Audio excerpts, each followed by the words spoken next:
మహాగణాధిపతయే నమః. ఓం గురుభ్యో నమః. ఓం శ్రీమాత్రే నమః.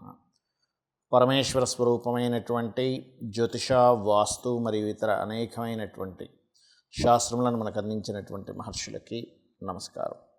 హయగ్రీవ హయగ్రీవ హయగ్రీవేతి యో వదేత్ తస్య నిస్సరతే వాణీ జహ్నుకన్యా ప్రవాహవత్. అరుణాం కరుణాతరంగితాక్షీం ధృతపాశాంకుశపుష్పబాణచాపాం అనిమాదిభిరావృతాం మయూకైః అహమిత్యేవ విభావయే భవానీం. శ్రీమాత్రే నమః.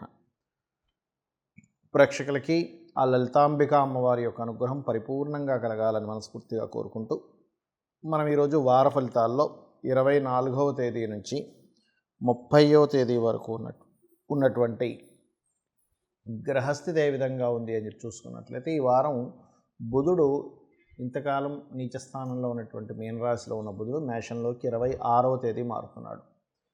అలాగే మేషంలో గురువుతో కలిసి ఉన్నటువంటి బుధుడు 26వ తేదీ నుంచి, అంతకుముందు బుధుడు రవి రాహువుతో కలిసి మీనంలో ఉన్నాడు. అలాగే చంద్రుడు ఈ వారం మొత్తం కూడా సింహరాశి నుంచి వృశ్చిక రాశి వరకు ప్రయాణం జరుగుతుంది. కన్యారాశిలో కేతువు, కుంభరాశిలో శుక్ర శని కుజుల యొక్క సంచారం జరుగుతుంది. ఇక ఈ యొక్క గ్రహస్థితిని అనుసరించి ద్వాదశ లగ్నాల వాళ్ళకి, లగ్నం తెలియని వారి రాశివారు ముఖ్యంగా ఏ విషయాలు మీకు బాగా కలిసి రానున్నాయి, ఏ విషయాల పట్ల మీరు జాగ్రత్త తీసుకోవాలి, దేవతా ఆరాధన, గోసేవ, గ్రహారాధన ఏం చేసుకోవాలనేటువంటి విషయాన్ని మనం ఒక్కొక్కటిగా తెలుసుకుందాం. కన్యా లగ్నము, కన్యారాశి.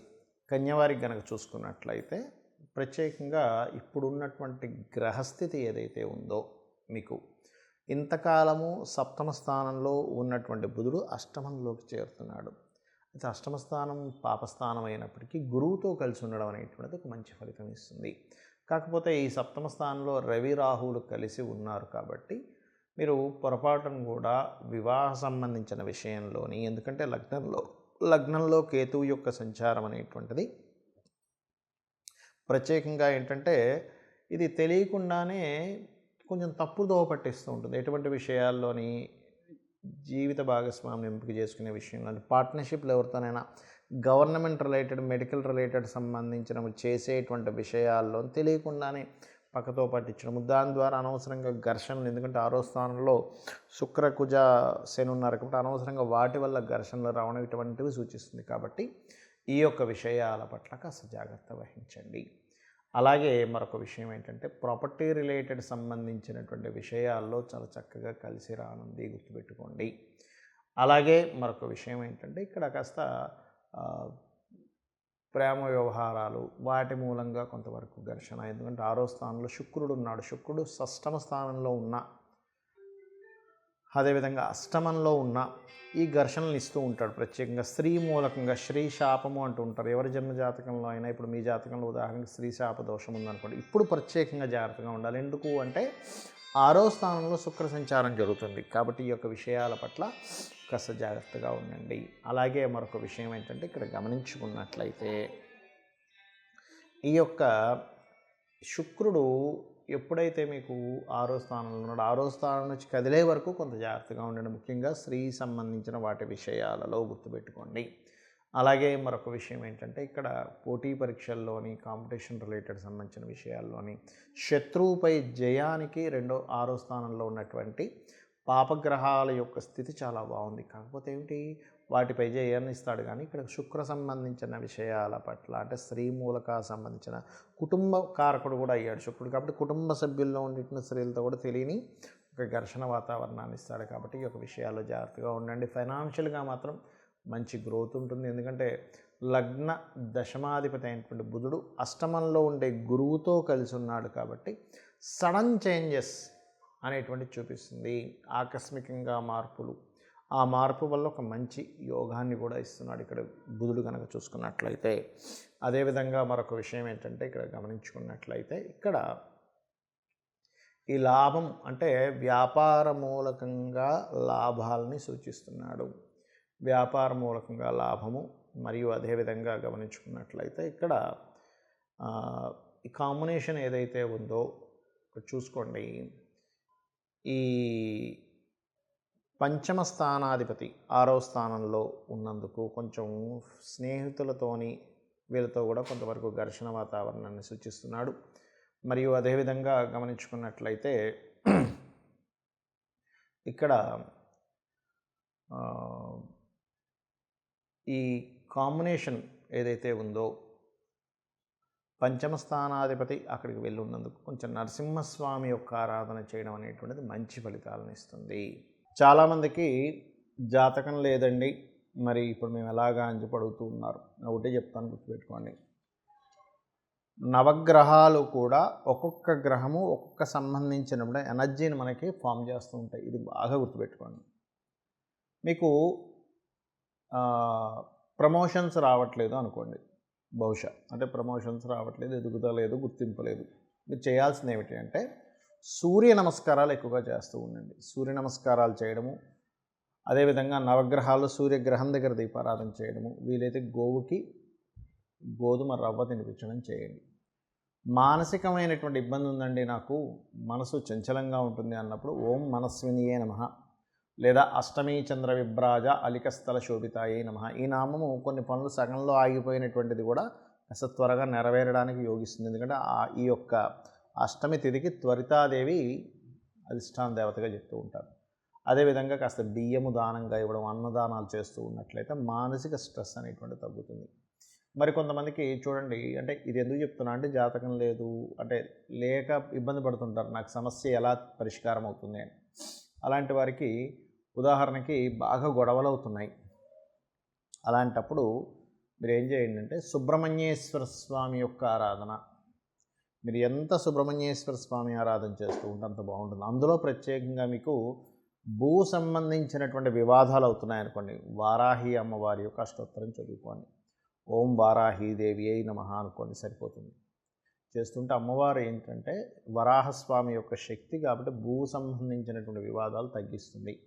అది కూడా మంగళవారాలు చేస్తే ఇంకా చక్కగా పనికి వస్తుంది. గోవు క్యారెట్లు తినిపించండి. కొంతమందికి వ్యాపారంలో కలిసి రాదు సరిగ్గా, అలాంటప్పుడు విష్ణు సహస్రనామాలు చేస్తూ వ్యాపారాల్లో బాగా అప్పులు అవుతున్నాయి అన్నప్పుడు ఓం అపర్ణాయై నమః అనే నామస్మరణ కనుక చేసినట్లయితే 100% మీ యొక్క అప్పులు తీరిపోవడం జరుగుతుంది.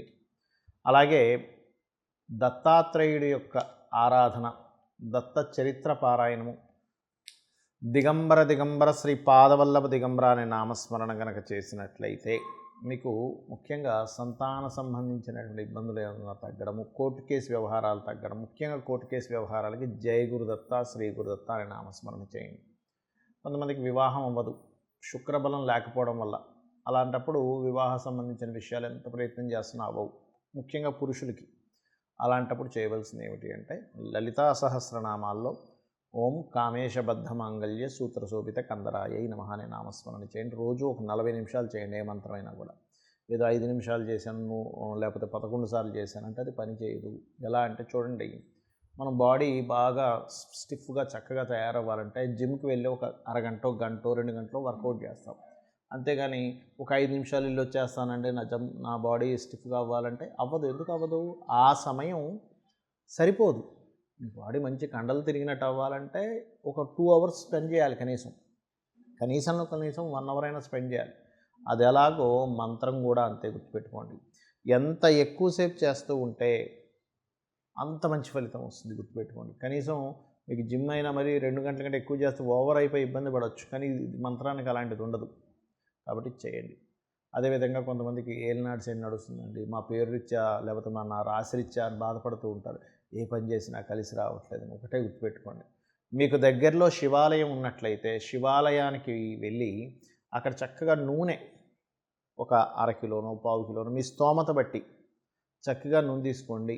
శనివారం రోజు పొద్దున్నే ఆలయానికి వెళ్ళి ఏమండి దీపారాధన కోసం ఈ నూనె వాడండి అని ఇవ్వండి, చాలు. ఏం అక్కర్లేదు. వాళ్ళు చక్కగా పురోహితులు తీసుకొని ఆలయంలో పెట్టుకుంటారు, తర్వాత దీపారాధన కోసం వాడుతూ ఉంటారు. శివునికి మీరు ఎప్పుడైతే దీపారాధన కోసం అని చెప్పి నూనెను సమర్పించారో శివుడు యొక్క అనుగ్రహం వల్ల శనీశ్వరుడు యొక్క అనుగ్రహం మీకు కలుగుతుంది, గుర్తుపెట్టుకోండి.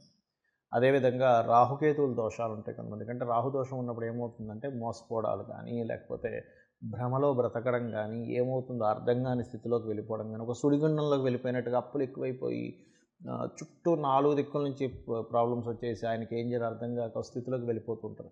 అలాంటప్పుడు ఒక్కటే ఒక మార్గం గుర్తుపెట్టుకోండి. అదేమిటంటే ఓం దుమ్ దుర్గాయ నమః. దుర్గాదేవిని సాక్షాత్ అమ్మవారు నా తల్లి అనుకొని భావిస్తూ ఓం దుమ్ దుర్గాయ నమః.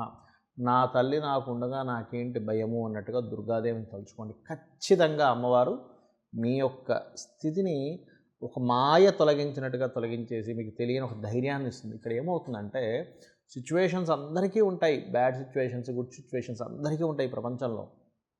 ఎవరైతే ఆ మాయలో పడకుండా ఇది శాశ్వతం కాదు, దీని నుంచి నేను ఖచ్చితంగా బయటపడతాను, నేను అమ్మవారిని నమ్ముకున్నాను, నా ప్రయత్నం నేను నమ్ముకున్నాను, ఎవరైతే ఆ ప్రయత్నం కూడా అమ్మవారే అని ఎవరైతే భావించి ముందుకు వెళ్తారో ఖచ్చితంగా వారు బయటపడతారు. గుర్తుపెట్టుకోండి. అది దానికి నామం ఏమిటి? ఓం దుమ్ దుర్గాయ నమః. ముఖ్యంగా రాహుగ్రహం దగ్గర దీపారాధన చేసి రోజు ఒక అరగంట సేపు కూర్చొని చేయండి. ప్రతిదీ ఆటంకం అండి. అందరికీ తెలుసు ఆటంకాలను తొలగించే భగవంతుడు ఎవరు? మనకి గణపతి. ఓం గం గణాధిపతయే నమః. మీకు ఎటువంటి ఆటంకమైనా గుర్తుపెట్టుకోండి, ఎటువంటి ఆటంకమైనా సరే తొలగించడం ఆయన బాధ్యతగా తీసుకొని మిమ్మల్ని ఆటంకాల నుంచి బయటపడేస్తారు. అయితే ఇప్పుడు ఇవన్నీ నేను చెప్పినవి ఏవైతే ఉన్నాయో ఇవన్నీ కూడా ధర్మబద్ధమైనవైతేనే మీకు ఫలిస్తుంది. అధర్మంగా ఏదో నేను కబ్జా చేసుకుంటున్నాను, కబ్జా చేసుకుంటే ఆ ఓనర్ వచ్చి నన్ను కబ్జాను తీసేస్తున్నాడు, ఈ ఆటంకం తొలగించి స్వామి అంటే గణపతి తొలగించడు. గుర్తుపెట్టుకోండి. నేను ఏదో కబ్జా ల్యాండ్ నాకు రావాలని వరాహస్వామిని చేస్తే వరాహ అమ్మవారు ఏమి ఇదవ్వదు. కాబట్టి ఏంటంటే ఇక్కడ గుర్తుపెట్టుకోవాల్సిన విషయం ఏంటంటే మీకు ధర్మబద్ధమైనటువంటిది అయినది ఏదైనా కానీ మీరు ఈ మంత్రం కనుక జపించగలిగితే, గోసేవ చేయగలిగితే, స్వామివారిని భక్తి శ్రద్ధలతో మీరు కనుక అడగగలిగితే ఖచ్చితంగా 100కి 100% 1% కూడా తగ్గకుండా ఈ పని జరిగి తీరుతుంది. శ్రీమాత్రే నమః.